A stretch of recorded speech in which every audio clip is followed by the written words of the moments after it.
Shalom, hari ini kita akan menemukan kitab Daniel pasal 7, teksnya ayat 15 sampai 28, dan sudah dibagi 3 paragraf. Paragraf yang pertama ayat 15 sampai 18, Daniel mendengar makna penglihatan sebagai 4 raja yang akan muncul dari dalam bumi. Paragraf yang kedua ayat 19 sampai 22, Daniel ingin mendapat penjelasan tentang binatang yang keempat itu yang berbeda dengan segala binatang yang lain, yang sangat menakutkan. Paragraf yang ketiga ayat 23 sampai 28, malaikat berkata bahwa binatang yang keempat itu akan menelan seluruh bumi, menginjak-injaknya dan melumpuhkannya. Tetapi akhirnya kekuasaan akan dicabut daripadanya dan dihancurkan sampai lenyap.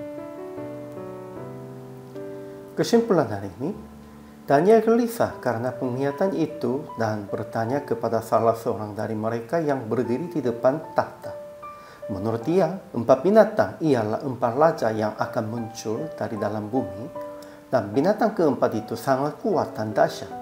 Ia akan mengganggu orang-orang kudus, tetapi Tuhan akan memberi keadilan kepada orang-orang kudus dan mereka akan memegang pemerintahan. Dari binatang keempat itu akan muncul 10 raja, dan salah satunya akan menganiaya orang-orang kudus selama 3 masa setengah. Tetapi ketika mulai pengadilan, raja itu akan dihancurkan sampai lenyap. Segala kekuasaan akan mengabdi dan patuh kepada orang-orang kudus, namun Daniel tetap menggelisah. Ajaran tentang Allahnya. Pertama, Tuhan telah merencanakan akan muncul 4 raja yang kuat itu. Kedua, Tuhan yang lanjut usianya datang dan memberi keadilan kepada orang-orang kudus milik yang maha tinggi. Ketiga, Tuhan akan mendirikan kerajaannya kekal selama-lamanya, dan ia akan memberikan kepada orang-orang kudus umat yang maha tinggi. Ajaran tentang manusianya. Pertama, Daniel menjadi gelisah karena penglihatan-penglihatan itu, namun setelah mendengar penjelasan pun, dia masih gelisah dan menyimpan hal itu dalam ingatannya.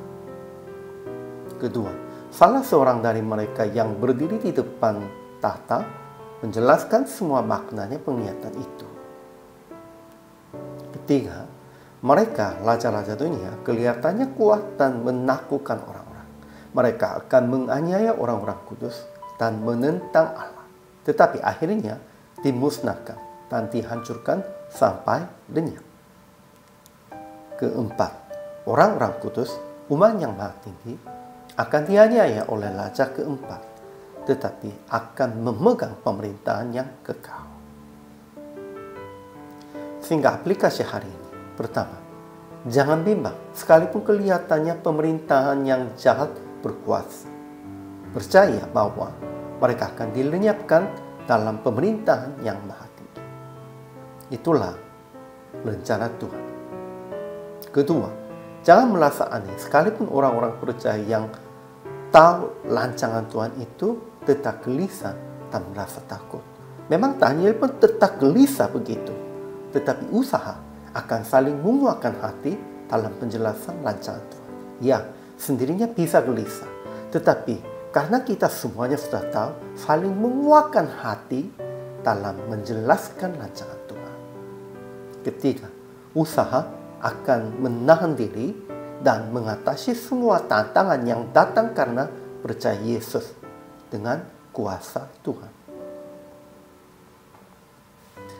Akhirnya praktik hari ini, melawan kuasa dunia yang jahat, pemerintahan yang menganiaya kepercayaan Yesus Kristus. Dengan percaya bahwa Tuhan akan melenyapkan kuasa dan pemerintahan itu, dan saling menguatkan orang-orang percaya dengan janji Yesus yang akan memerintah kekal selama-lamanya dan sudah menjadi anak Allah. Semua orang menerima Yesus Kristus sebagai juru selamat. Itulah kewajiban hamba Tuhan dan orang percaya. Hari ini juga selamat melayani. Tuhan Yesus memberkati.